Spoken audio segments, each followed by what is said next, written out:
In Lost Luna, dawn creeps in like a quiet traveler, tapping at the windows and tugging at the edges of sleep. This town wakes early, and so do the people who learned long ago to rise with the first light and never quite stopped. I've been that way for decades. The clock can say whatever it wants. My body knows what to do. 5 in the morning, eyes open, feet on the floor. I never needed an alarm. Old habits hang on when everything else slips. They become the rails you hold when the rest of life feels loose. I sat on the veranda with a cup of coffee, black, no sugar, the way I've always drunk it. The wood under me was cool, the air thin and sharp, and the first edge of sun was climbing over the rim of the mountains. The sky moved from gray to pale gold, and the shadows drew back like slow water. Out beyond the fields, a telecommunications tower stood thin and tall against the light, one of many I had spent most of my years with. Even now, 3 years retired, my eyes worked the way they always had. I checked the lines without thinking.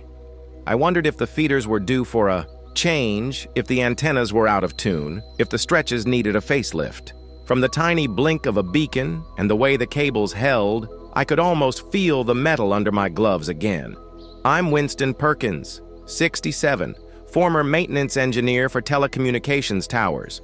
39 years going up and down, steel bones that ran from 30 meters to 100, installing gear, fixing faults, checking everything before it failed.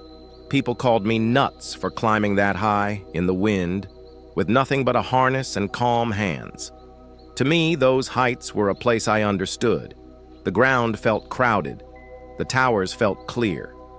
Up there, the towers made a kind of sanctuary. On the ground, there was talk and eyes and noise that stuck to you. On the tower, there was only metal, tools, and the open sky. The world below turned small, like an ant farm. Their busyness didn't touch me. The higher I went, the easier I breathed. It was simple. Do the work, trust your hands, watch the weather, listen to the wind in the lines. No one asked for anything except the job done right. At home, it was different. The rooms were full of the same people I loved, yet somehow I drifted. "It's like you're not with us, Winston," my wife Odelia would say. "Even when you're here in the room, you're far away." She was right. She had a talent for seeing straight through me. She knew me better than I did, which is why she held on as long as she did. 34 years married, a lifetime of patience and more grace than I deserved. 4 years ago, cancer came fast and cruel. 3 months from doctor's words to the last goodbye. It took her like a hard wind snuffs a candle.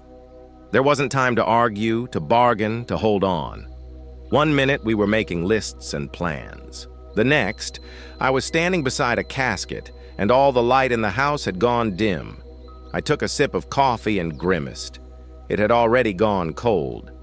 The house behind me was quiet in that heavy way that doesn't ease up. Without her, the silence has its own weight. I never figured out how to fill it. The television babbles, but it only makes me itchy, like someone drumming fingers on the table who won't stop. The radio I switch on now and then, mostly to hear the weather report out of habit. I never learned to love books. I'm too restless. I can't sit still and float inside someone else's head for hours. I need to do, fix, move. We built this house ourselves back in the early 80s, when Redmond was small and ran around with grass stains on his knees. 4 bedrooms. We thought there would be more children. It turned out there was only 1. The land around us is wide, almost a hectare of it. Odelia kept a garden out there, neat rows of vegetables with bright borders of flowers. She knew how to make things grow. Now there's only grass and I keep it even. Cutting is easier than tending. A mower needs fuel and oil and sharp blades. Plants want time and a gentle touch I never had. I set the cup on the veranda rail and checked my watch. 7 in the morning. Time to start the small list that keeps the day steady. Check the mailbox. Tighten the faucet that won't stop dripping in the bathroom. Maybe drive into town and get groceries if the fridge looks empty. A pensioner's life is a string of little jobs you repeat until the week flips over again.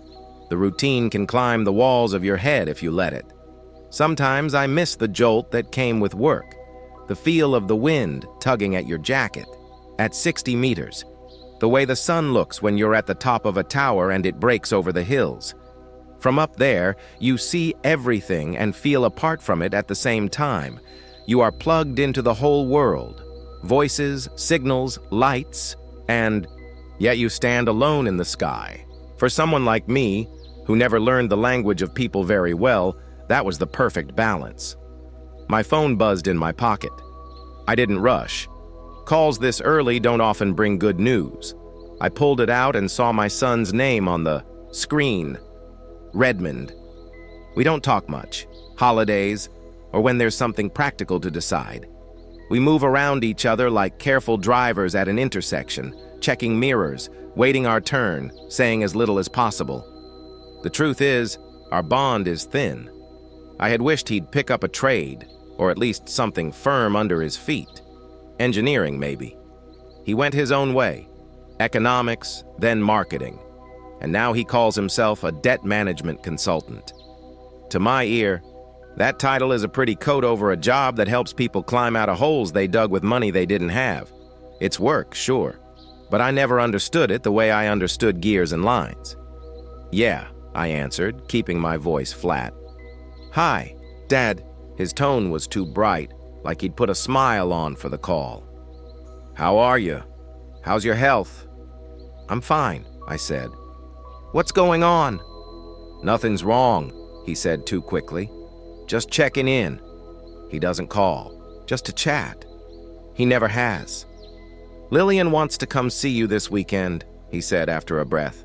Can I bring her on Saturday? That made me sit straighter. Lillian is 12, my granddaughter. She's the only one in Redmond's family who built something warm with me and kept it. Sharp eyes, calm hands. She watches and thinks before she speaks. Not much like her father or her mother in that way. Sure, I said. Bring her. I'll be home. Great. 10 a.m. Saturday. Okay. There was a silence that stretched too long. Neither of us likes being inside it, but neither one knows how to break it cleanly. Well, I'll see you then, he said. See you. I set the phone on the table and stared out at the yard. Lillian usually comes once a month, sometimes less, depending on school and whatever else fills a 12-year-old's calendar. The last time she was here was just 2 weeks ago. That was fresh. Maybe something shifted. Maybe it didn't. It's hard to tell with my son. He locks things up tight and calls it order. I met Lillian when she was still small enough to sit on my knee and grab at the tools on my belt. When Redmond and Talia needed time, I watched her. We spent hours in the garage. I showed her the drawers and what lived in each one. How to use a wrench without rounding a nut. How to keep the screwdriver straight so you don't strip the head. She liked the order of it. She liked the feel of work. By 5, she could point out a Phillips and a flathead without mixing them up. She knew what a socket set was for, and she didn't mind a little grease under her fingernails. She wasn't scared of small cuts or a scraped knee. When I talked about towers, she didn't look away or glaze over. She asked real questions about the harness, about how much the wind could push a man, about what to do if a storm surprised you halfway up. I answered her like I would any apprentice. Clear, plain, no fairy tales. When she turned 10, I started taking her to the river. Talia didn't care for the idea. She said it wasn't a fitting hobby for a girl, that there were better ways to spend a Saturday. Lillian fixed her eyes on me and said she wanted to go. She wasn't loud about it, just steady. We went. I can still see the first trout she pulled in. It was small, maybe 20 centimeters, but she played it well. She baited the hook herself, threw the line clean, and felt the nibble in time. When she set the hook, her eyes lit up. Look, Grandpa, I did it myself. She said it calm, but her grin gave her away. For the first time in a long time, something warm moved in my chest and stayed there. I don't have many moments like that with my son when he was young. They're hard to find in my memory. Redmond is built different. More sensitive, I guess, or just tuned to a frequency I never caught. As a boy, he was scared of heights, of insects, of thunderstorms. Things that lived all around me like air and rain. I didn't know how to speak his language. Odelia told me I was too hard on him. She said I needed more patience, but patience wasn't a tool I knew how to use well. I reached for it and came up empty. When he hit 15, the fights started rolling in like summer storms. He talked back. He skipped classes. He hung with boys I didn't like the look of. I tried to sit with him and explain, to lay out the lines the way you plan a climb. It always slid into an argument. He told me I was never home. He said I missed the big moments. He brought up the school play when he was 9, the one I didn't get to because I was out on a tower after a lightning strike, patching what the storm had torn. He was right. I worked a lot. Sometimes I left for days when remote towers went dark. I told myself I did it for them. The checks kept the house paid and the lights on. I couldn't understand why he couldn't see that. Even now, the thought rubs the wrong way. The break between us widened when he said he was going to marry Talia. I didn't take to her.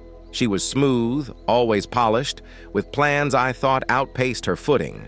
I saw the way her eyes moved over our house, like she was doing math in her head, putting a number on the walls and floors. She once said, "Oh, your house is so distinctive." The word sat wrong in my ear, like a compliment dipped in vinegar. I told Redmond what I thought, the same way I always had. He blew up. "No one will ever be good enough for you," he shouted. Maybe in his mind that was true.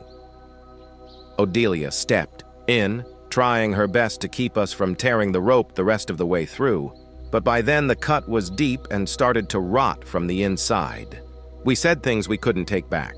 After that, we spoke from behind walls.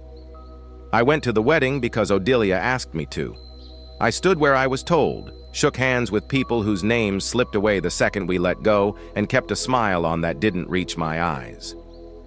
Talia looked radiant in a dress that, as I learned later, cost about as much as a decent used car.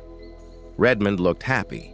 He also looked like a stranger, polished, sure, a little full of himself. I had trouble finding my son in that suit.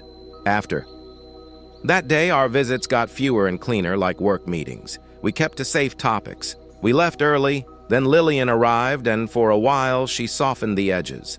The first grandchild can do that. But the crack between me and my son didn't close. We covered it with polite words and schedules. Under that thin cover ran an open space filled with old anger and words we never learned to say right. Odelia had been the knot that held our fraying ends together. For her sake, we did the holidays. We traded the standard greetings. We sat down for dinner now and then. She knew when to press a hand to an arm, when to change the subject, when to make a joke and let us breathe. Without her, that delicate thread barely holds. I drained the last of the cold coffee and went inside. If Lillian was coming, the house had to feel ready. I keep things neat enough because it's easier that way, but living alone makes you lazy about a cozy touch. She notices. Details. For her, I put in the extra effort. In the hall, the picture frames stopped me. Odelia smiled out from a portrait we took the year before she died. The light caught her just right, soft around the eyes. Next to it hung a photo from our wedding day, 2 young faces full of plans, certain that time and love could handle anything. We had no idea what was coming, good or hard. Farther down were Redmond's school photos, the one with the too big sweater and the gap in his teeth, the one from graduation, cap crooked, grin pinched. There was a family portrait from when he was around 10. In those pictures, we looked even, solid, like any happy family you might pass at the grocery store. I stood there wondering if that was real for a while, or just a snapshot trick the photographer put together with good lighting and a say cheese. I went into the guest room Lillian uses when she stays over. I stripped the bed, shook out clean sheets, and tucked them tight the way Odelia taught me. I dusted the dresser and the window ledge. Then I pushed the window open so the room could breathe. The morning air slipped in, cool and bright. On the nightstand sat a framed photo from last year's fishing trip. Lillian was holding her rod mid-laugh, hair flying where the wind caught it. There was nothing fake in that smile. It was plain joy, the kind you don't pose for. In our family, that kind of joy shows up less than it should. I remembered how Redmond looked at the last family dinner a month ago, tense, nervous, constantly checking his cell phone. Talia seemed out of sorts, too, though she tried to hide it behind her usual small talk. I hadn't paid much attention to it at the time, no matter what their problems were. But now, remembering their behavior, I felt a vague uneasiness. Lillian had been unusually silent during the last visit. When I asked if she was all right, she said she was just tired, but there was something else in her eyes. Anxiety, fear. I didn't press her. She could tell me if she wanted to. Maybe she'd be more open this time. Something told me this visit wouldn't be an ordinary one. Too sudden. Too out of the ordinary.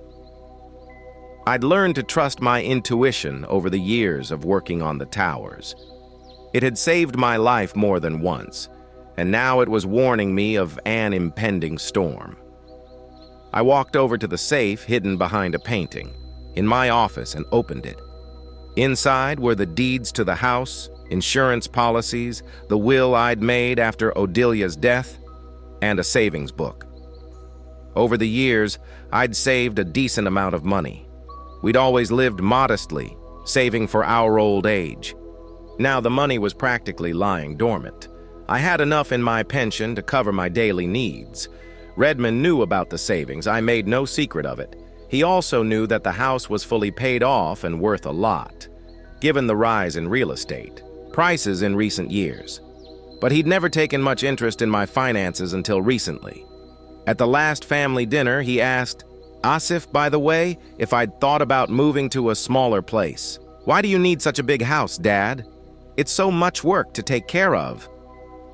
I replied that I was coping and changed the subject, but the question struck me as odd. I closed the safe and put the painting back where it belonged. Perhaps I'm being overly cynical. Years of loneliness make a man paranoid, but something told me to be on my guard. After checking the time, I decided to tackle lunch. Lillian loved my signature lasagna, an Odelia recipe I'd learned to make after her death. I'd never shown an interest in cooking before, but being alone taught me a lot. I had to learn basic skills so I wouldn't have to eat convenience foods. As I chopped vegetables for lasagna, I kept thinking about my granddaughter's upcoming visit. Perhaps I should talk to her more openly, asking if everything was okay at home. I didn't want to interfere in their family affairs. But if something was bothering Lillian, it should know. Our relationship with her has always been based on mutual respect. I never talked down to her like so many adults do to children. I answered all her questions honestly, even the tough ones. Perhaps that's why she was drawn to me. She felt I took her seriously. Finished with the preparations, I put the lasagna in the refrigerator. Tomorrow it will remain only to heat it in the oven. Then I went to the garage to finish a little project that Lillian and I had started on her last visit, a birdhouse with an automatic feeder. My granddaughter was into bird watching and wanted to create something useful for the birds. Everything in the garage was in its proper place. I have always been pedantic about tools. Each had its place. Each was kept in perfect condition. Redmond often said as a child that I cared more about my tools than he did, and there was a bit of truth to that I didn't want to admit. Working with wood always calmed me down. There was something meditative about turning rough boards into something functional and even beautiful. I worked slowly, carefully, enjoying the process. At such moments, time seemed to stop and my thoughts organized themselves. As I worked, I remembered how Redmond and I had tried to build a birdhouse when he was about 8. He was impatient, wanting to do everything quickly, skipping Important steps. I'd get mad. He'd take offense. In the end, the birdhouse turned out crooked and unstable, falling apart after the first strong wind. I shook my head disappointedly and heccried. Odelia comforted him, casting reproachful glances at me. I sighed, setting the planer aside. So many missed opportunities. So many moments when I could have done things differently. But you can't change the past. The only thing left to do was to move on and try not to make the same mistakes with Lillian. My thoughts were interrupted by a phone call. This time it was Talia, which was even more unusual. We hardly ever spoke directly. "Winston, hello." Her voice sounded unnaturally cheerful, just like Redmond's this morning. "How are you doing?" "Fine," I answered, trying to hide my surprise. "Anything wrong?" No, I'm fine. I just wanted to check in with you about tomorrow. Lillian is so excited Toby coming to see you. Is there anything special you'd like her to bring?" "Nothing. We have everything, okay." There was a short pause. "You know, Redmond and I were thinking, maybe you'd like to have dinner with us later Sunday, for instance." This was getting weirder and weirder. 2 invitations in one day. "We'll see," I said evasively. "It depends on how I feel." Sure, she agreed quickly. "Health first. By the way, how have you been feeling lately?" "Normal," I repeated. "Talia, why all these questions?" "Just taking care of my father-in-law," she laughed falsely. "Okay, I won't bother you anymore. See you tomorrow." She hung up before I could answer. Something was definitely going on. This sudden preoccupation, this estranged calls. Usually they only contacted me when necessary, but 2 calls on the same day. Coincidence? I don't think so. I went back to work on the birdhouse, but my thoughts kept returning to my conversation with my son this morning and Talia's call. What are they up to? And what did Lillian have to do with it? I really hope they weren't using the kid for some sort of game of their own. One way or another, I'd find out more tomorrow. In the meantime, I needed to finish the birdhouse and get ready for a visit from my granddaughter, the only person in this family I really trusted. If something was going on, she would tell me the truth. Of that, I was sure. Lillian arrived on Saturday, 10 hours sharp. Redmond dropped her off at the gate, and to my surprise, didn't leave immediately as usual, but came inside. "It's a fine day," he said, looking around. "You're still keeping the yard in order, I see." "I cut the grass regularly," I answered briefly, watching Lillian run toward the birdhouse we'd finished yesterday. "It's hard work for someone your age." Redmond came closer, lowering his voice. "You know, there are some great services that could help with the upkeep of the house. I could organize." I chuckled. "I can manage for now. I'm not that old." Sure, he agreed quickly. Too quickly. "I just thought it might be easier for you." Lillian came back to us, her eyes shining. "Grandpa, it's perfect. You did exactly as we discussed. We made it together," I reminded her, lightly ruffling her hair. Redmond looked at his watch. "Okay, I got to go. Pick her up at 6 hours tomorrow as usual." "Yes, that's fine." He nodded, then suddenly asked, "You haven't forgotten about the dinner next Sunday? Talia and I's 15th wedding anniversary." "No, I hadn't forgotten. In fact, of course I did. Days, especially holidays, have lost their meaning to me since Odelia died." "Oh, great. It'll be a small party, just close friends and family." He left quickly. I stared after him, sensing something was wrong. Redmond had never been a caring son. This sudden concern for my ability to take care of the house, the reminder of the anniversary, none of it was his style. "Grandpa, let's go hang." "The birdhouse," Lillian called impatiently. I put my suspicions aside for later. Now was the time for my granddaughter. We chose the perfect tree for the birdhouse, a tall maple tree in the backyard. I brought a ladder, and although Lillian wanted to help, I insisted she stay downstairs. "Someday I'll teach you how to use a ladder properly," I promised. "But today, just hand me the tools." Like in the operating room, she giggled. Exactly like that, Dr. Perkins. After securing the birdhouse, I went downstairs. Lillian immediately ran to the feeder to fill it with the seeds I'd bought the day before. Watching her, I caught myself thinking again how different she was from her parents. While Redmond and Talia were always concerned with appearance, status, what others would think, Lillian remained sincere and direct. After lunch, as we sat on Thiever with lemonade, Lillian suddenly asked, "Grandpa, you're not sick, are you?" The question took me by surprise. "No. Why would you think that?" She looked at her hands, nervously rubbing the beaded bracelet on her wrist. "It's just Mom and Dad talk about your health all the time, about how it's hard for you to be alone. How you're getting forgetful." I felt a wave of irritation rising inside. Forgetful me? There's nothing wrong with me, honey. I've got a good memory. I've got my strength. I've got my house in order. Don't worry about it. She nodded, but she didn't look convinced. "Why do they say that?" I asked cautiously. Lillian shrugged. "I don't know. They've been talking about you a lot lately and about money." "Money?" "Yeah. Dad's been telling Mom that they need to work out some financial problems and that." She hesitated. "What? That your house could help?" I didn't understand what he meant. I frowned. The picture was starting to become clear and I didn't like it. "You don't have to worry about that, Lillian. These are grown-up problems. I know." She began to rub her bracelet again. "But I'm worried about you. They're acting weird."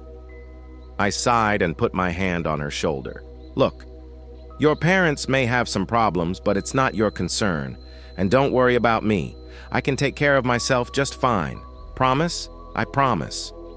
We spent the rest of the day doing things we both enjoyed. I taught Lillian how to change the oil on the mower. Then we cooked dinner together. She talked about school, about their science project on local birds, about the new books she'd read. Not once did she mention her parents or their strange behavior again, but I could see that the subject was not letting her go.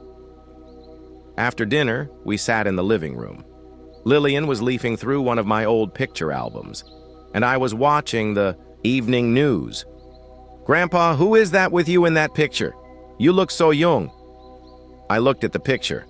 I was in my early 30s, standing on top of a newly built telecommunications tower. "This is my first tower as the project's chief engineer," I explained. "It was a big responsibility. Weren't you scared up there?" "No, I felt free up there." She looked thoughtfully at the photograph. "Daddy's afraid of heights." "Yes, he always has been." I smiled, remembering when he was about 5 years old, I took him to the observation deck. He was so scared he cried and refused to move away from the wall. "I'm not afraid of heights," Lillian said proudly. "Last year at summer camp, I was the first one to do the tree obstacle course." "Just like Grandpa," I winked at her. She smiled, but then her face turned serious again. "Grandpa, can I ask you a question?" "Sure." "Dad and Mom, are they having money problems?" I turned off the TV and turned to her. "What makes you think that? They fight about bills all the time. Dad comes home late and looks very tired. Mom says we need to save money. But she still goes shopping herself." Lillian was quiet for a moment. "And also, I heard Daddy talking on the phone. He was saying something about a loan he couldn't pay and some kind of mortgage." I felt my insides clench. If Redmond really is in serious financial trouble, that could explain his sudden interest in my home and health. "Adults sometimes run into financial problems," I said carefully, "but they usually find ways to solve them. You don't have to worry about that." "But I do," she said stubbornly. "What if we have to move?" "That won't happen," I said confidently, though I couldn't really be sure. "Your parents will find a way." The next morning at breakfast, Lillian was unusually quiet. I suggested we go to the nearest lake. It was going to be a warm day, and Lillian liked to watch waterfowl. "We could take your binoculars and your bird detector," I said, "and have a picnic." That suggestion perked her up a little. As we were packing, my cell phone rang. Redmond. Hi, Dad. His voice sounded strained. How's Lillian? She's fine. We're going to the lake. That's great. Hey, listen, I was thinking, why don't I drop some paperwork off at your place today? There's a financial matter I'd like to discuss with you. I'm tense. What kind of paperwork? Nothing much, just, he hesitated. Anyway, I found a good financial advisor who helps seniors optimize their assets. I think you should meet him. My assets don't need to be optimized. I said, Dad, it's just a conversation, no strings attached. He's really helped a lot of my clients. Not today, Redmond. Lillian and I have plans. Okay, he finally said. Then maybe next week or after our anniversary. We'll see. After the conversation, I found Lillian standing in the kitchen doorway watching me. Was that Dad calling? She asked. Yes. Was he talking about money again? I hesitated, but I decided not to hide it. Yeah, something like that. Lillian came closer. Grandpa, Dad's acting really weird right now. And Mom, too. They're always whispering, and when I come into the room, they stop talking. I sighed and sat down in the chair, gesturing for her to sit next to me. Lillian, listen. Adults act weird sometimes, especially when they're in trouble.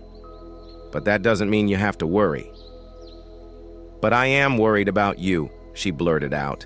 I heard them talking about how you're getting too old to live on your own, that you need help. I felt anger boiling up inside. Is that what they're discussing behind my back?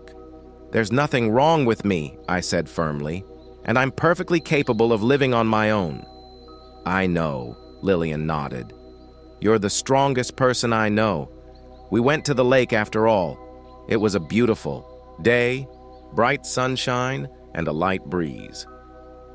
Lillian gradually relaxed, watching the birds and writing her observations in her notebook. I looked at her and thought how much she reminded me of Odilia. The same focus, the same attention to detail. After lunch, as we sat on the shore throwing pebbles into the water, Lillian suddenly said, I don't want you to sell your house. What? Makes you think I'm going to sell it? I wondered. Mom talked to Dad about it. She said, the house is too big for you that it could be sold for good money. I felt my fists clench. It's my house. I built it with my own hands, and I'm not going to move anywhere. Lillian nodded as if that was the answer she'd been waiting for. Good. Because I love coming to see you and I like your house. On the way home, Lillian dozed off in the passenger seat. I glanced over at her once in a while, so small, so vulnerable, and so smart. She obviously knew something bad was going on, even if she couldn't pinpoint exactly what it was. When Redmond came to pick up Lillian, I decided to test a hunch. By the way, how are your clients? I asked casually. The last time I saw you, you said your company was downsizing. Redmond hesitated, not expecting such a question. Yeah, times are tough right now. A lot of people are having a hard time paying their debts. How are you doing financially? I decided to be blunt. He's pale. What? Oh, I'm fine. Why do you ask? I'm just curious. You're a debt management consultant, so you should be able to keep your finances in order. Redmond smiled strainedly. Of course, I've got it under control. Well, we'd better get going. Come on, Lillian. As soon as they left, I sat down at the computer. Odilia always said I was too suspicious, but years of working with high-rise structures had taught me to trust my instincts, and they were screaming danger right now. I called my old coworker, Vernon, who was now working security at the bank. We hadn't spoken in years, but he owed me for a case where I'd covered up a serious mistake he'd made on the job. Vernon, it's Winston Perkins. You got a minute? Always for you. What's up? I summarized the situation, trying not to go into too much detail. Do you think I'm paranoid? I don't know, Vernon said thoughtfully. It sounds suspicious, that's for sure.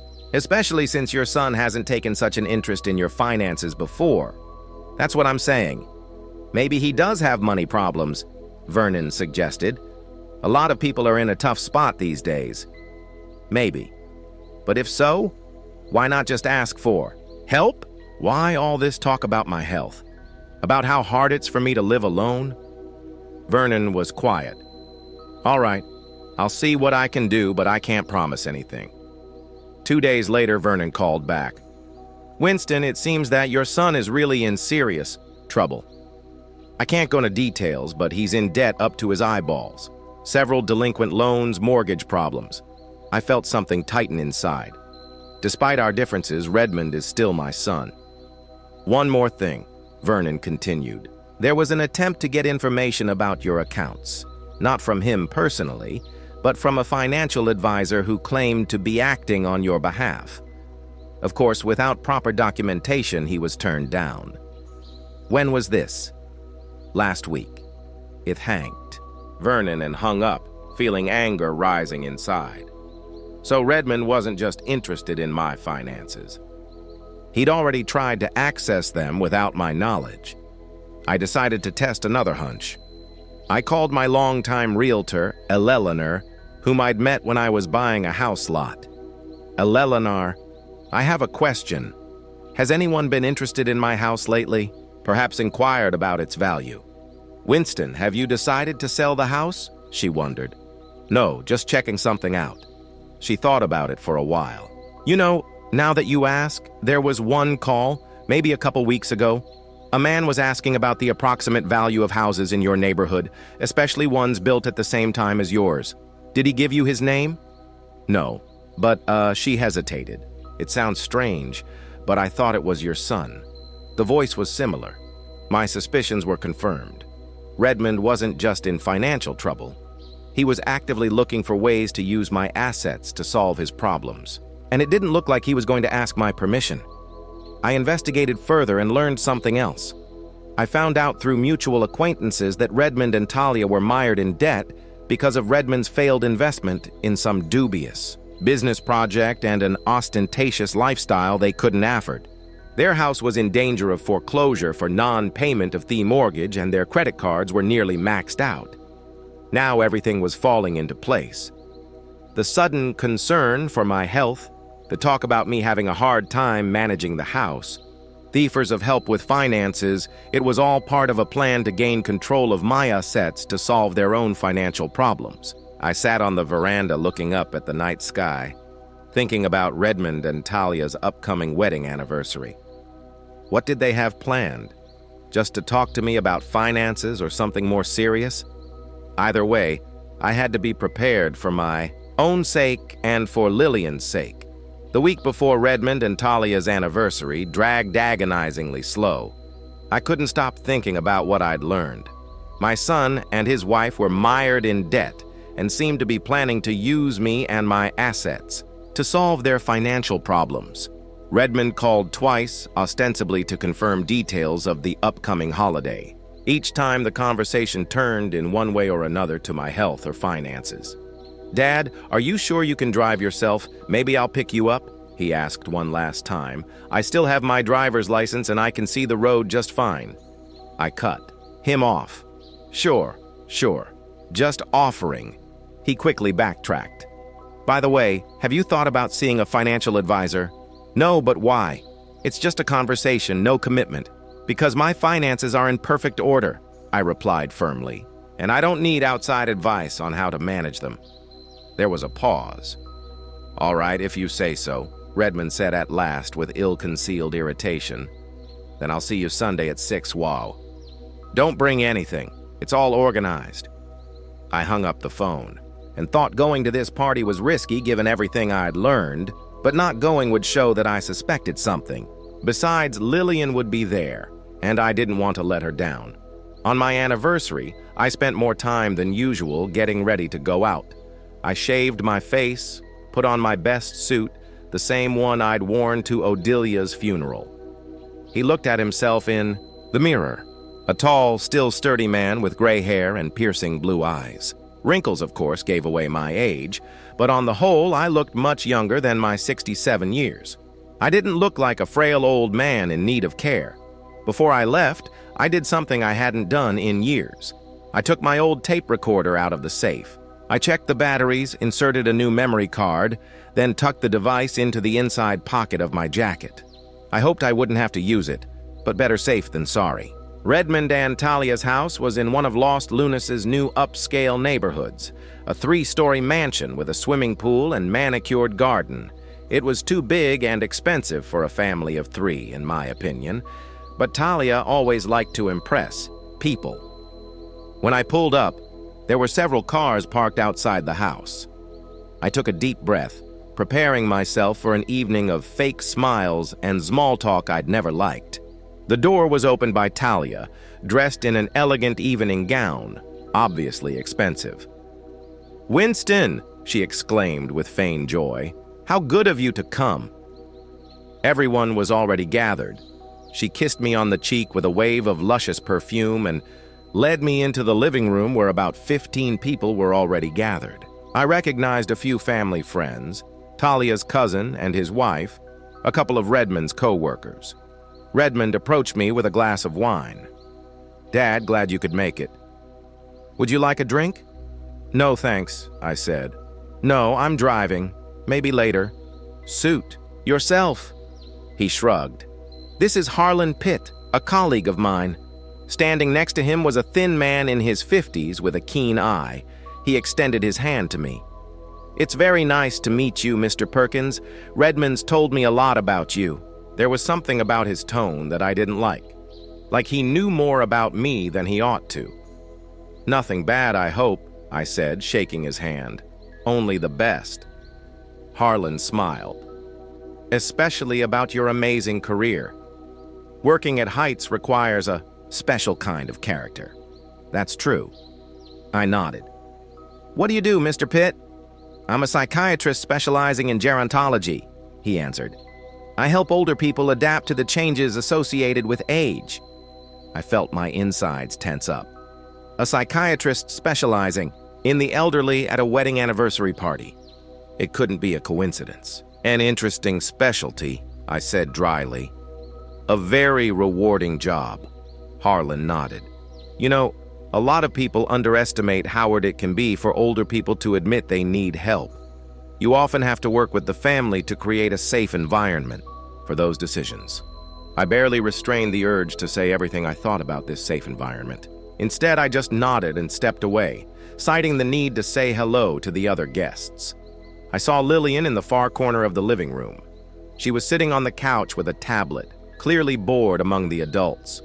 When our gazes met, her face brightened. She quickly put the tablet aside and ran over to me. "Grandpa, you came." I hugged her, feeling the tension release a little. "Of course I came. I couldn't miss such an event." She looked around, then lowered her voice. "Dad said you might not come, that you'd gotten well forgetful." I felt the anger boiling up inside me again. "As you can see, I remember important dates just fine." Lillian nodded, still looking worried. "Grandfather, I need something for you." "Lillian." Talia interrupted her, suddenly appearing beside her. "Don't bother, Grandpa. He needs to socialize with the other guests. I'm not bothering. Why don't you go upstairs and change for dinner?" Talia smiled, but there was steel in her voice. "I put that blue dress we bought last week on your bed." Lillian looked like she wanted to object, but after a stern look from her mother, she just nodded and reluctantly walked toward the stairs. As she left, she threw a concerned look at me. "Sorry about that." Talia turned to me. "Kids, you know, can be so clingy." "I never thought Lillian was clingy," I replied coldly. "Actually, we get along just fine." Talia smiled strainedly. "Of course we do. Well, enjoy your evening. We'll be having dinner soon." She walked away, leaving me puzzled. What did Lillian have to say to me? And why did Talia interrupt her so abruptly? I decided to take a walk around the house, pretending to just look around. In reality, I was looking for an opportunity to talk to Lillian alone, but along the way, I happened to hear a conversation coming from Redmond's study. The door was ajar, and I could clearly hear Talia's voice. "Yes, he's here. she said into the phone. Harlan, too. Everything's going according to plan. I froze, listening. My gut told me it was about me. No, he won't agree to talk about finances yet, Talia continued. But it doesn't matter. It'll be settled tonight. Yeah, Harlan's all set. The paperwork's already at the clinic. All I need is his signature, or lack thereof if he resists. I felt a chill run down my spine. The clinic? The paperwork? What's she talking about? Redmond will put this in his drink at dinner, Talia continued. Nothing dangerous, just a strong sleeping pill. We'll tell everyone he's had a seizure and take him to the clinic. Harlan's already organized everything. Once he's there, the doctor will certify his incapacity and will have the right to manage all his assets. I could barely contain my scream. They were planning to drug me with sleeping pills and forcibly send me to some clinic to declare me incompetent. This wasn't just financial fraud anymore. It was a real crime. Yes, the house is worth at least $500,000, Talia continued. And with his savings, we'll be able to pay off the mortgage and loans. We'll have enough left over to live comfortably for a couple years. I backed away from the door, feeling my heart pounding in my chest. The plan was clear. Get me drunk. Declare me incompetent. Take possession of my house and money. All to pay off the debts they'd created for themselves. My first impulse was to burst into the office and tell Talia what I thought of their plan, but I held back. It was wiser to stay calm and leave quietly and then decide how to proceed. I stepped quietly away from the door and turned to leave, but I bumped into Redmond. Dad, what are you doing here? He asked, clearly nervous. Looking for the restroom, I lied. It's the other way. Redmond pointed in the other direction. Is everything okay? You look pale. I'm fine. I tried to smile. I'm just a little tired from the noise. I understand. He nodded. We'll have dinner soon. Talia made your favorite steak. Sounds like fun, I said, thinking I'd never touch food or drink in this house. I headed in that direction, feeling Redmond's eyes on me. As soon as he was out of sight, I changed course and headed upstairs, hoping to find Lillian. I needed to warn her that I was about to leave and maybe find out what she had to say to me. It was quiet upstairs. I walked cautiously down the hallway, trying to guess which door led to Lillian's room. One of them was ajar, and there was soft music coming from it. I looked inside and saw Lillian sitting on the bed. She had already changed into a blue dress, but she looked miserable. Lillian, I called out softly. She flinched and looked up. Grandfather, she exclaimed, jumping up. What are you doing here? I wanted to talk to you, I answered, entering the room and closing the door behind me. You wanted to tell me something downstairs before your mom interrupted you. Lillian turned pale and looked around nervously, as if afraid we might be overheard. I overheard them talking, she whispered. Dad and Mom. They were talking about you and some kind of plan. What kind of plan? I asked, even though I already knew the answer. They want to send you to some clinic. They talked about sleeping pills and that tonight would be the night. Her eyes filled with tears. Grandpa, I'm afraid. I don't want them to hurt you. I put my arms around her, feeling her shaking. Don't be afraid, sweetheart. They won't hurt me. I already know everything, and I'm going to leave right now. You are. She looked up at me with hopeful eyes. She did. But I need your help. When I leave, your parents are going to be very angry. They might ask if I talk to you. You'll have to lie. Lillian nodded. I'll say I haven't seen you since my mom sent me upstairs. Good girl. I patted her on the head. One more thing. If they ask if you know anything about their plan, tell them you don't either. I don't want you to get in trouble because of me. Okay, she whispered. But when will I see you again? That question caught me off guard. I didn't know what would happen next. How my relationship with Redmond and Talia would change after tonight. I don't know, honey, but I'll definitely find a way to get in touch with you. I promise." Suddenly, we heard footsteps on the stairs. Someone was coming upstairs. "Quick," Lillian whispered. "Go to the bathroom." She pointed to a door in the corner of her room. "There's an exit to the hallway through another door. That way, you can get out without being seen." I nodded, marveling at her cleverness, but before I left, I hugged her tightly again. "Be careful, Lillian.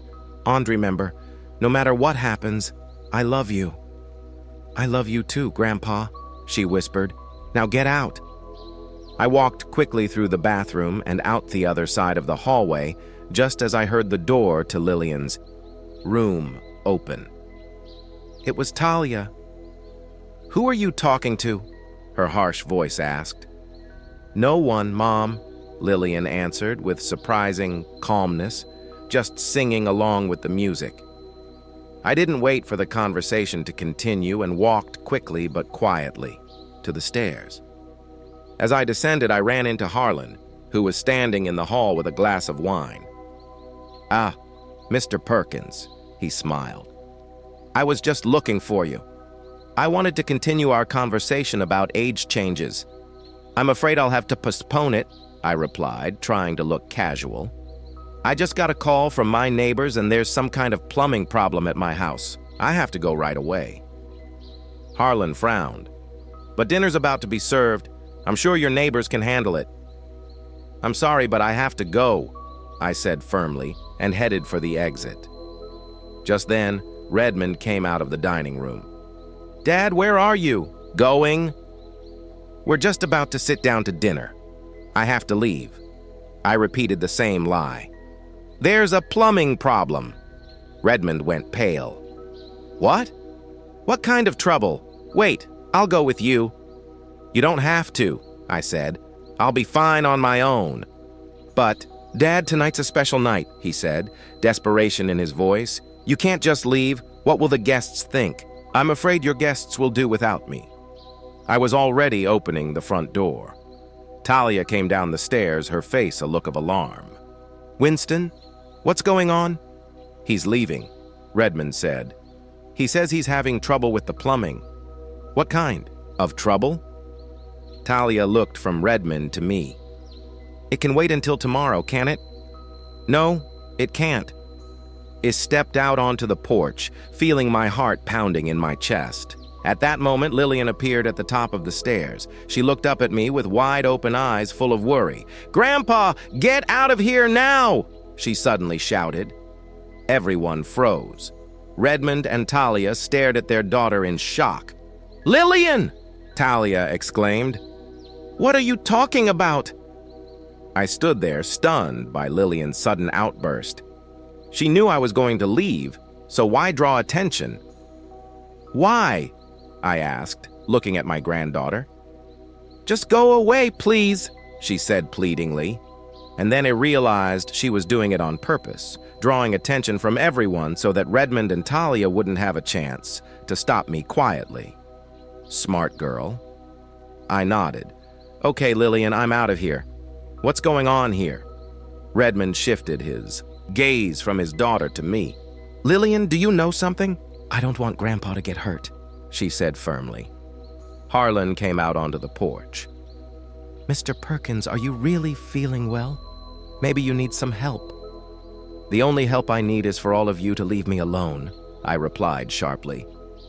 "I am perfectly healthy and quite capable of taking care of myself." With these words, I walked quickly to my car, feeling the stares of everyone present.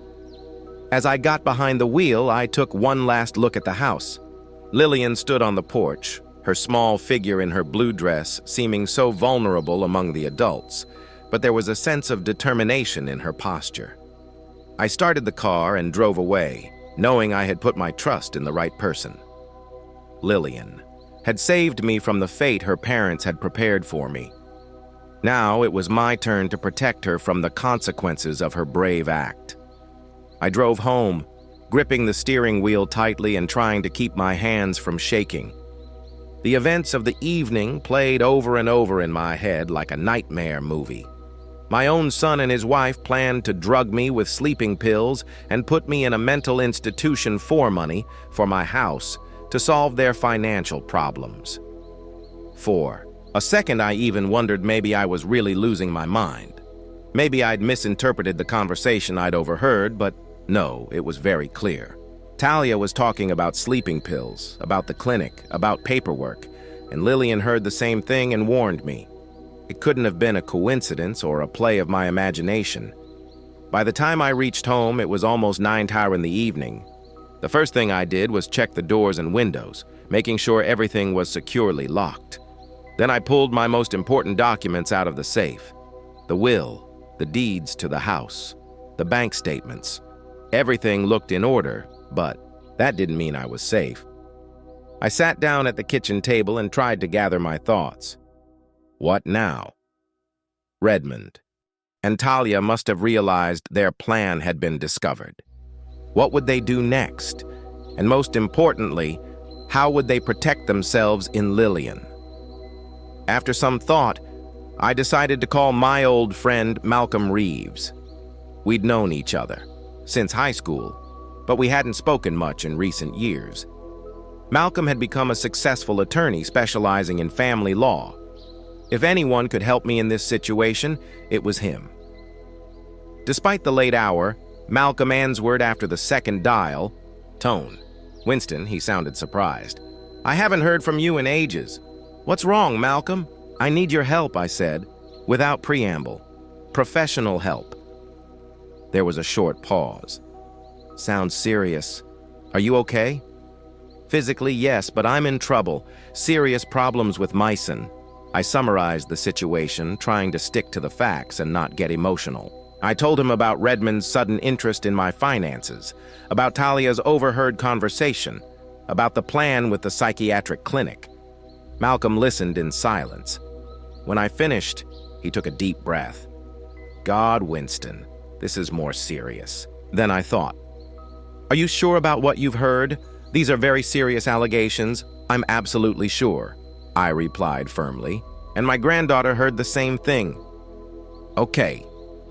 His voice became businesslike. Here's what we'll do. Tomorrow morning, you'll come to my office and we'll discuss everything in detail. In the meantime, don't open the door to anyone, not even Redmond. And if he or anyone else tries to get you to sign any papers, don't do it. Don't worry, I'm not going to sign anything. I grinned. You mentioned a psychiatrist at the party. Do you remember his name? Harlan Pitt. Write down everything you remember about him and that clinic Talia was talking about. Any details could be important. After talking to Malcolm, I felt a little better. At least now, I had a plan of action. I made myself a strong coffee and sat down to write down everything I remembered about tonight, while the memories were fresh. Finished with my notes, I checked my phone. 3 missed calls from Redmond and 2 from Talia. They hadn't left any messages. That was predictable. They were probably trying to figure out how much I knew and what I was going to do next. I turned my phone off and went to bed, though I doubted I'd be able to sleep. Thoughts of my son's betrayal kept me awake. How had we gotten to this point? At what point had our relationship deteriorated to the point where he was ready to put me in a mental institution for money? In the morning, I woke up to the doorbell ringing. Through the bedroom window, I saw Redmond's car in the driveway. I didn't open the door. The ringing went on for about 10 minutes. Then I heard banging on the windows. Finally, it quieted down and the car drove away. At 10 I was in Malcolm's office. His assistant, a young woman with a friendly smile, ushered me directly into the office. Malcolm got up from his desk to greet me. Winston, good to see you, though I would have preferred it under different circumstances. We shook hands. Malcolm hadn't changed much since the last time we'd met. The same shrewd eyes, the same confident manner, only his hair had turned gray. Thanks for seeing me, I said. Always for old friends, he pointed to a chair. Sit down, Coffee. I nodded, and he pressed a button on his phone, placing an order for his assistant. So Malcolm sat down across from me. Tell me everything from the beginning, and don't leave out any details. I repeated what I'd told him on the phone yesterday, but this time in more detail. I described Redmond and Talia's strange behavior in recent weeks. Their sudden interest in my health and finances. Their meeting with Harren Pitt, the psychiatrist at the party. Talia's overheard conversation.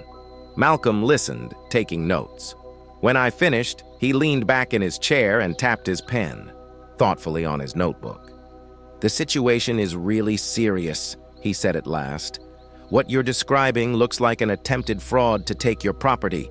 If their plan had succeeded and you had been declared incompetent, Redmond, as the next of kin, could have gained control of your finances and assets. So, what do I do now? First, we need to protect your assets. Right now, we're putting a power of attorney in my name. That means even if Redmond somehow gets you declared incompetent, he can't get control of your finances. Sounds reasonable. Secondly, I'll look into this Harlan Pitt and the clinic he's associated with. If they are indeed engaging in questionable practices, we can gather evidence." Malcolm paused, looking me straight in the eye. "And Winston, we need to talk about Lillian. She's a key witness, but she's also a minor and in the custody of her parents." I felt my insides tighten with worry for my granddaughter. I don't want to drag her into this any more than she already is. Redmond and Talia can probably guess that she warned me. I understand your concern, but her testimony could be very important, especially if this goes to trial. A trial? I was shocked. Did you think it would go that far? Malcolm sighed. I hope not. But we have to be prepared for anything. What your son and his wife were planning is a crime, and if we gather enough evidence, we'll have a choice. Either use that information to pressure them or go to the police. The thought that my own son could end up behind bars was unbearable despite everything he planned to do. But I also realized I had to protect myself and Lillian. What should I do? About Lillian? I asked. I'm worried about her. What if Redmond and Talia forbid her to see me? It's possible, Malcolm nodded. But if we can prove that they planned illegal actions, we can apply for partial custody of Lillian. It's a complicated process, but not impossible. We spent the next 2 hours strategizing and drafting the necessary paperwork. Malcolm was thorough and methodical, explaining each step and the possible consequences. By the end of the meeting, we had a clear plan of action. When I returned home, I found that Redmond had come again. There was an envelope with my name on it on the porch. Inside was a short note. Dad, we need to talk. Please call me. It's important. I crumpled the note and tossed it in the trash. I wasn't ready to talk to my son right now. I needed to make sure Lillian and I were protected first. In the evening, Malcolm called. I have information about Harlan Pitt, he said without preamble. And it's not good. He had a practice in Santa Fe, but his license was suspended because of patient complaints. Several families accused him of wrongfully declaring their elderly relatives incapacitated. And now he works here in Los Lunas. Yes, at a private clinic called Pine Hills. It specializes in caring for the elderly with mental illness, but they don't have the best reputation either. Several former patients have filed complaints about conditions and forced treatment. It felt a chill run down my spine. That's where Redmond and Talia were planning to send me. Could we use this information against them? Definitely. But we need more concrete evidence of their plan. Recorded conversations, written evidence, something that directly links Redmond and Talia to the scheme. I have a tape recording of Talia's conversation that I overheard at the party. I remembered. I turned the recorder on as soon as I heard her voice. Great! Malcolm exclaimed. That's a very important piece of evidence. Bring it home tomorrow. After talking to Malcolm, I tried to contact Lillian. I knew that she usually got home from school around 3 in the afternoon, and Talia often left for business at that time. I hoped I could talk to my granddaughter without her parents knowing. To my surprise, Lillian herself called me the next morning. The call was from an unfamiliar number. Grandpa? Her voice sounded quiet and tense. It's me, Lillian. I'm calling from a friend's cell phone. Lillian. I was so happy to hear her voice. Are you okay? Yeah, I'm fine. But my dad and mom are really mad. They took my cell phone and they won't let me call you. They say that you're sick and you need help." "You know that's not true," I said softly. "Of course I do." There was a note of indignation in her voice. "I heard them planning the whole thing. Mom talked to someone on the phone about how they were going to slip you sleeping pills and take you to some clinic, and then they're going to sell your house to pay off the debt." So Lillian heard even more than I thought she did. She confirmed everything I overheard that night.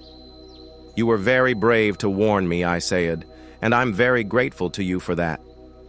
I was afraid they would do something bad to you." Her voice trembled. Daddy had never said things like that before. He's changed. I could hear the pain and disappointment in her voice. How hard it must be for her to realize that her parents were capable of such things. "People sometimes do terrible things when they're desperate," I said, trying to find some explanation that might soften the blow for her. "Your dad and mom are probably very scared about their financial problems." "That's no excuse," Lillian said indignantly. "They meant to hurt you. It's awful. Yes, it is. I agreed. And we're not going to let them do it. I'm already working with a lawyer to protect myself and you." "Me?" She was surprised. "Am I in danger?" I thought about it for a second, not wanting to scare her more, but I decided to be honest. "I'm worried that your parents might forbid us to see each other, especially now that you helped me." "They've already told me I won't be coming to see you anymore," Lillian admitted quietly. "They say you're a bad influence on me." I felt my insides clench with pain and anger. They were taking away the only person in their family that I truly loved. "We'll figure something out," I promised. "The important thing is that you stay safe. Don't do anything to make your parents angry, okay? And if anything happens, if you feel in danger, call me right away, okay?" She agreed. "Grandpa, I gotta go. Someone's coming." "Be careful, Lillian, and remember, I'm always on your side. I know you are. I love you, Grandpa. I love you too." The connection dropped, and I was left sitting with the phone in my hand, feeling a mixture of relief and anxiety. Lillian was fine, but the situation was getting more and more tense. Redmond and Talia had already started to isolate her from me. What would they do next? I called Malcolm and told him about my conversation with Lillian. "It's good that she confirmed your version of events," he said. "But it's bad that they've already forbidden her to talk to you. We need to move faster. What do you suggest?" "I think we should organize a meeting with Redmond and Talia in my office. A formal meeting with protocol. We show them we have proof of their plan and we offer a compromise." "What kind of compromise?" I was surprised. They were planning to put me in a mental institution. "The compromise isn't that we'll forgive them," Malcolm explained patiently. "It's that we won't sue them if they agree to our terms, including your right to see Lillian." That sounded reasonable. Despite everything that had happened, I didn't want Redmond and Talia behind bars. Not so much for their sake, but for Lillian's. She didn't deserve to be hurt like that. "Okay," I agreed. "Let's try that option." "That's fine. I'll contact them and set up a meeting. In the meantime, continue to avoid direct contact and be careful. They might make another attempt." After talking to Malcolm, I felt the plan starting to take shape. We had the evidence. We had the strategy. Now, we just had to act decisively and quickly. I walked out onto the back porch and looked at the birdhouse that Lillian and I had recently hung up. The birds were already starting to take an interest in it. I thought about how happy Lillian would be to see it, and I swore to myself that I would do everything I could to protect her and keep our bond intact. Malcolm was right. The situation could go to trial, but I was willing to go through with it if I had to for myself and for Lillian, who had risked so much to warn me of the danger. Malcolm wasted no time. The very next day after our conversation, he set up a meeting with Redmond and Talia in his office. To my surprise, they agreed to come without objection. Perhaps the official invitation from the lawyer made them realize the seriousness of the situation. Before the meeting, Malcolm and I prepared thoroughly.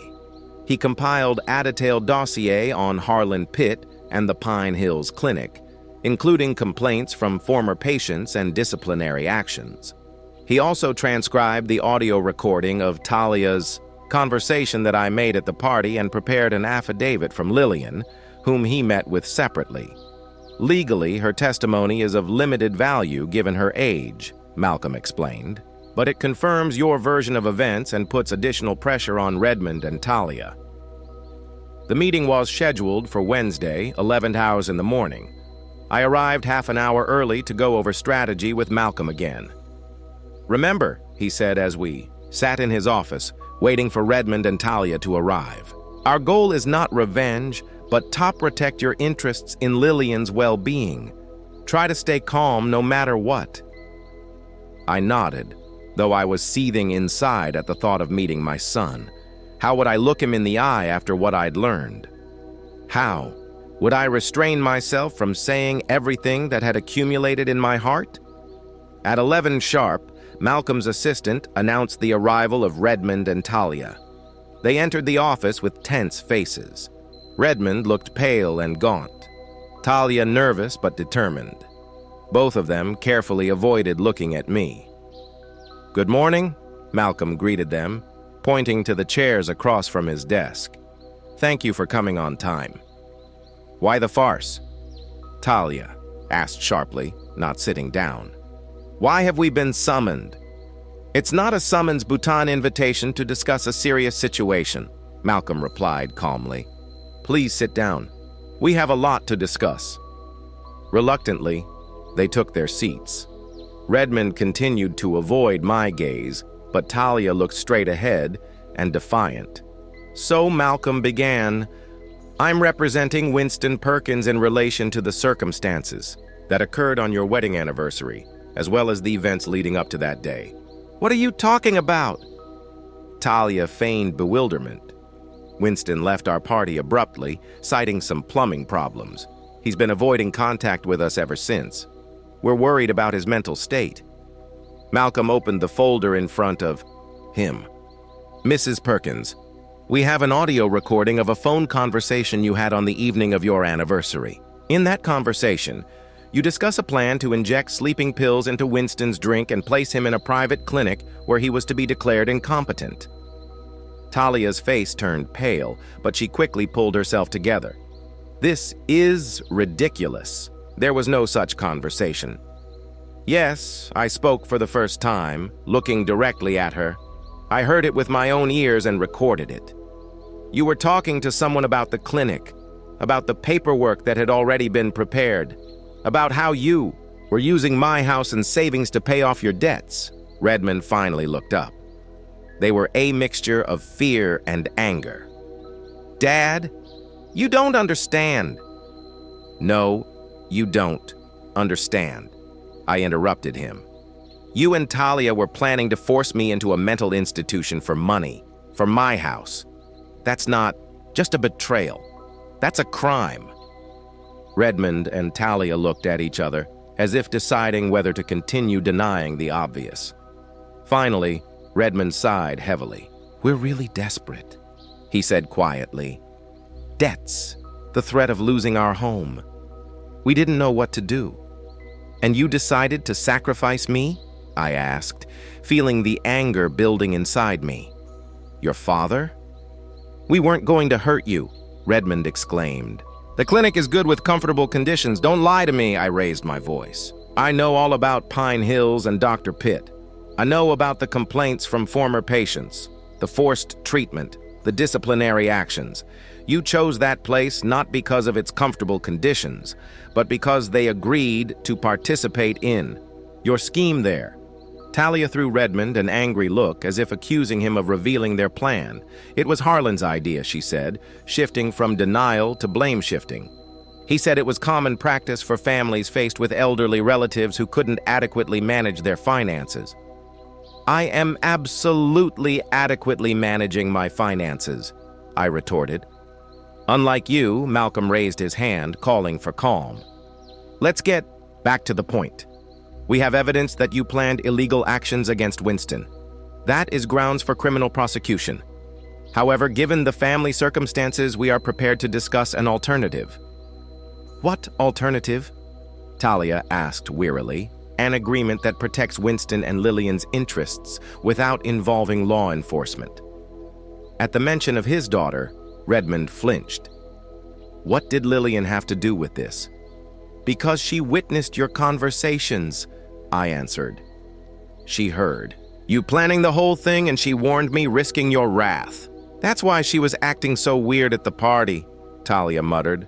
"And why she was yelling at you to leave." "Yes," I nodded. "Your daughter was brave and decent enough to prevent the crime." Redmond lowered his head, clearly ashamed. "We didn't mean to involve her." "But you did," I said stiffly. "And now we have to think about her well-being as well as my safety." Malcolm spread some papers on the table. "Here's our offer. Winston is willing not to take legal action against you under the following conditions. First, you stop any attempts to interfere in his financial affairs. Second, you ensure that he has regular meetings with Lillian. Third, you agree with him on any important decisions concerning Lillian's upbringing and education." "Are you trying to take away our parental rights?" Talia said indignantly. "No." Malcolm shook his head. "We're talking about cooperating in the child's best interest. Winston doesn't claim custody, but he wants to make sure that he can maintain a relationship with his granddaughter."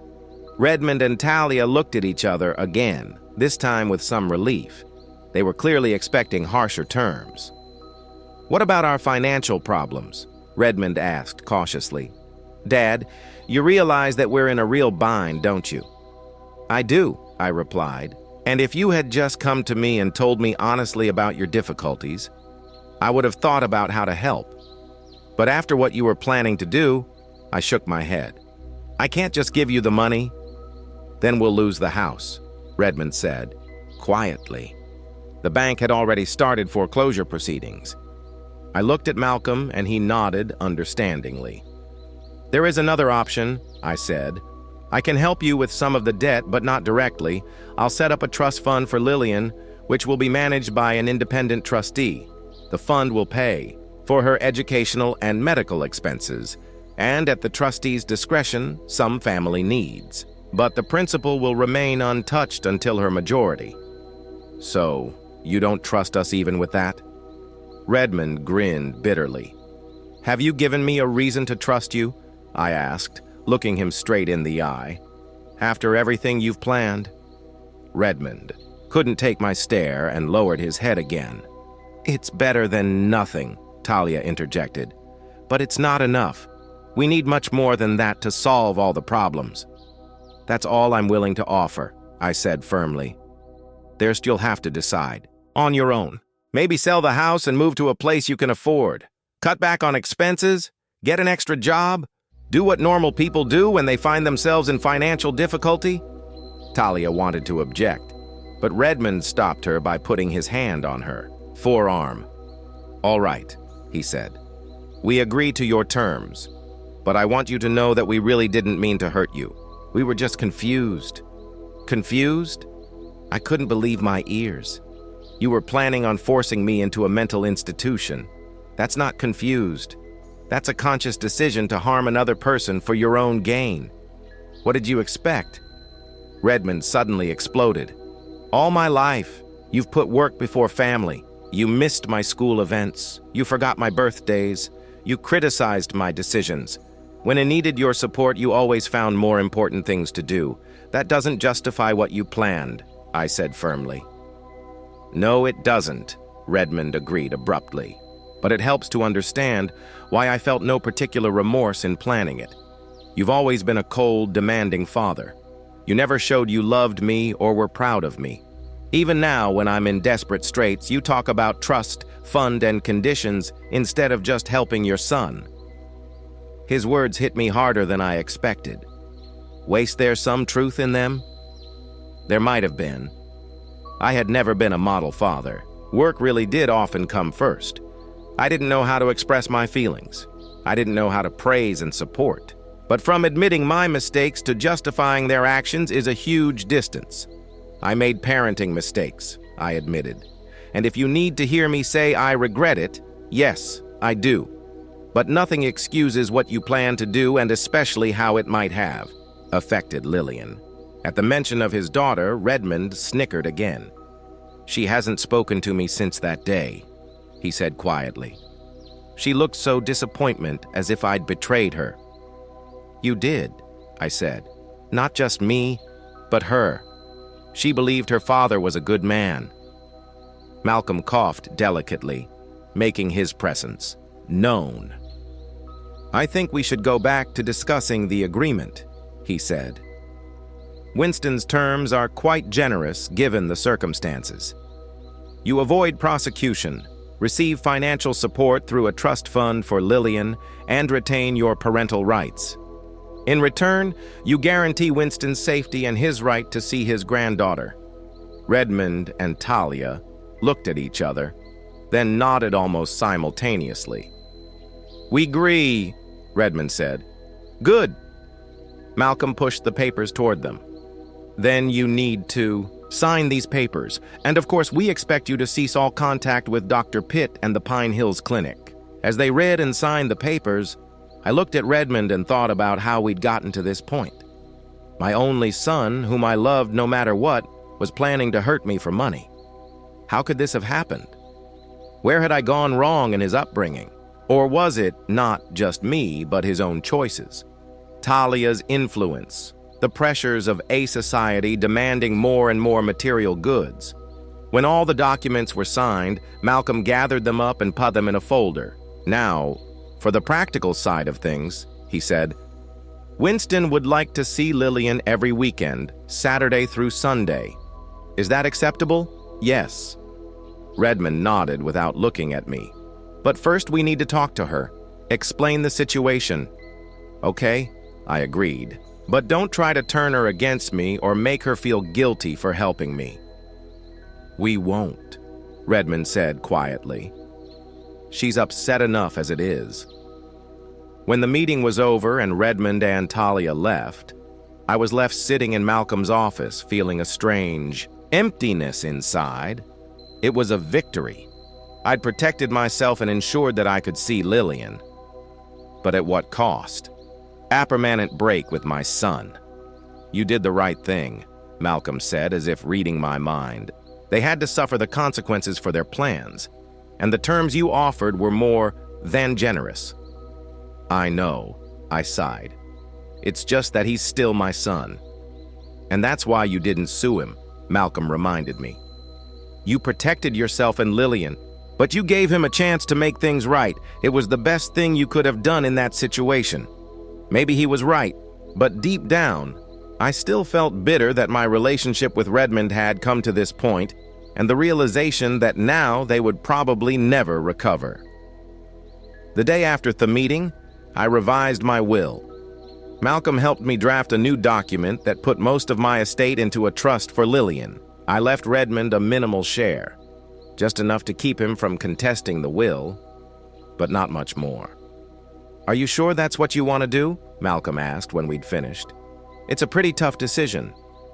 "I'm sure," I nodded. "After what's happened, I can't trust Redmond with my property, and Lillian, she's the only one in this family who did the right thing despite the fear and pressure. She deserves it." That same week, Malcolm and I set up a trust for Lillian and transferred some of my savings into it. Malcolm himself, a man I trusted completely, became the manager of the fund. He was to make sure that the money was used for its intended purpose for Lillian's education, her medical needs, and within reasonable limits to support the family in critical situations. On Saturday, Redmond brought Lillian to my place as we had agreed. He looked awkward and avoided making eye contact with me. Lillian, on the other hand, threw herself around my neck as soon as she got out of the car. "Grandpa, I missed you so much." I hugged her, feeling my eyes filled with tears. "I missed you too, sweetheart." Redmond stood back, shuffling from foot to foot. "I'll pick her up tomorrow at 6, okay?" he finally said. "Okay," I nodded. "We'll be ready." He looked at Lillian with a strange mixture of guilt and tenderness. "Be good." "Okay, sure, Dad," she replied. but her voice didn't have the warmth she'd usually used to speak to him before. When Redmond left, Lillian and I went into the house. I noticed that she was looking around with a new expression, as if she was seeing everything in a different light. "Are you all right?" I asked as we settled down. "On the porch with lemonade." "Yeah." She nodded, but her eyes said otherwise. "It's just everything's so weird now at home with Mom and Dad." "Are they treating you badly?" I was worried. No, she answered hastily. "On the contrary, they've gotten kind of cautious, like they're afraid of upsetting me. Mom no longer makes me wear dresses I don't like. Dad asked me what I want to do this weekend. They don't even argue in front of me." She was quiet for a moment, but I still know what they did or wanted to do, and I can't forget it. I sighed.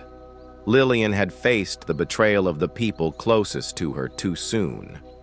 It would leave a scar that wouldn't soon heal. "You know," I began cautiously, "people sometimes do terrible things when they're scared or desperate. It doesn't excuse them, but it helps you understand. Your parents were in a very difficult situation because of debt. They panicked and made a terrible decision, but that doesn't mean they don't love you or each other." "What about you?" she asked me directly. "Do they love you?" I didn't know what to say. Did Redmond love me? Or had the years of strained relationships, misunderstandings, and mutual resentment turned love into something else? A mixture of obligation, habit, and annoyance.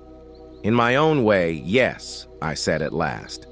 "But our relationships have always been complicated, and what happened didn't make it any easier."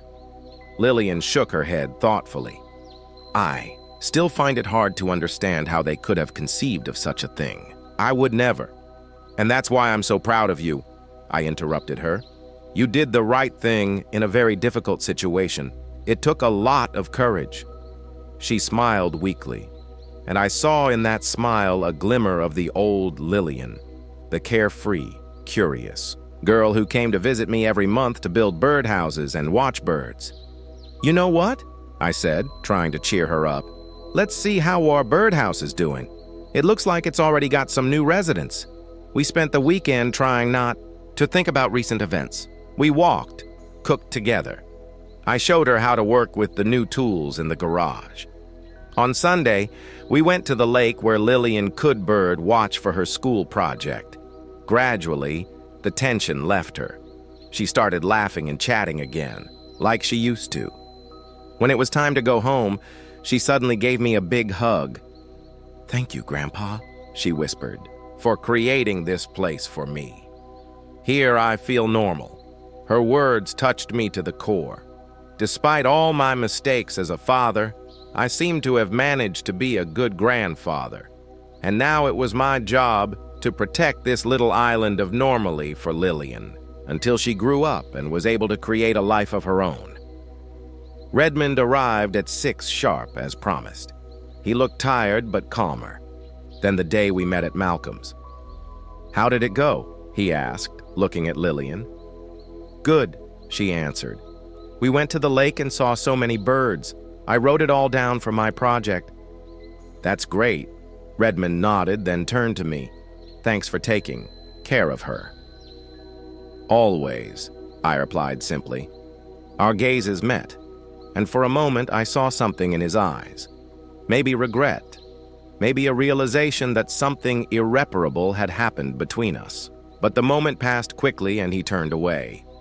"We have to go," he said to Lillian. "Mom's expecting us for dinner."